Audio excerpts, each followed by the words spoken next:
Aćimović. 1:0 vodi Crvena zvezda, Mihajlo Pjanović.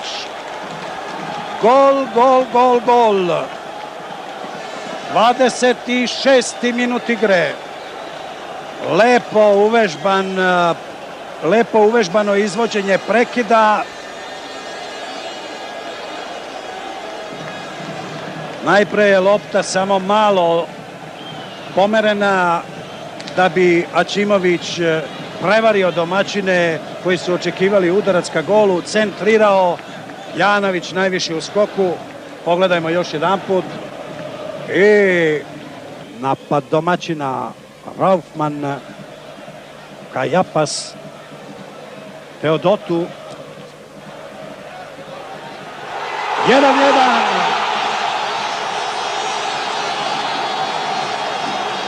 Kakva neopreznost odbrane Crvene zvezde.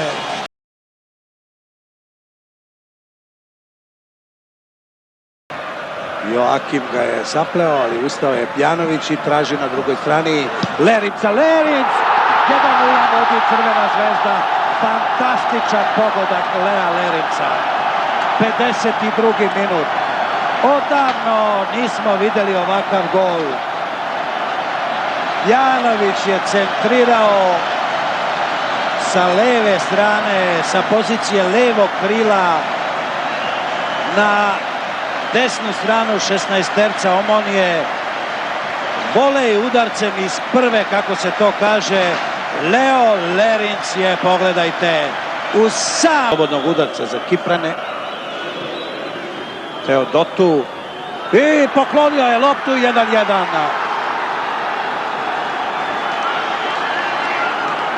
Slobodan udarac, loptu je namestio Milenko Aćimović. Aćimović, fantastičan pogodak. 79. minut, Milenko Aćimović. 2 prelepa gola, ali isto tako i do sad retko slaba igra Crvene zvezde u ovoj utakmici.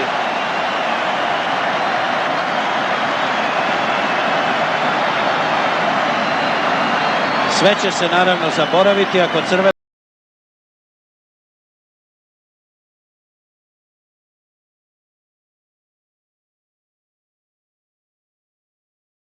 sa fudbalerima Crvene zvezde. Šta će biti od ovog napada? Neuwirth i Lalatović. I onda šutira Neuwirth. 1:0 vodi Bayer.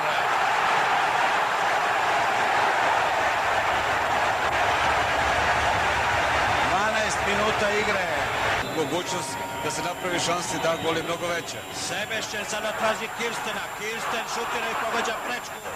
I 2:0. Da li je moguće da 4 igrača Crvene zvezde pored maloga 171 cm visokog Kirstena, Ramelov, Balak, sam je Neuwirth. 3:0.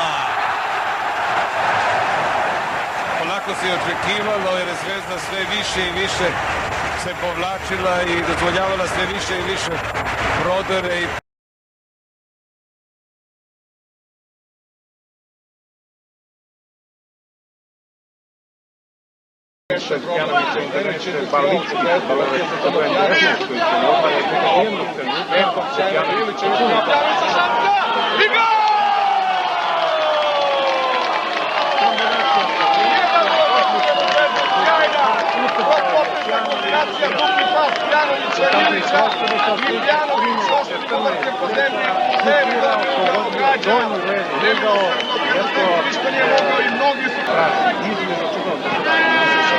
Samo na koje dokinuti.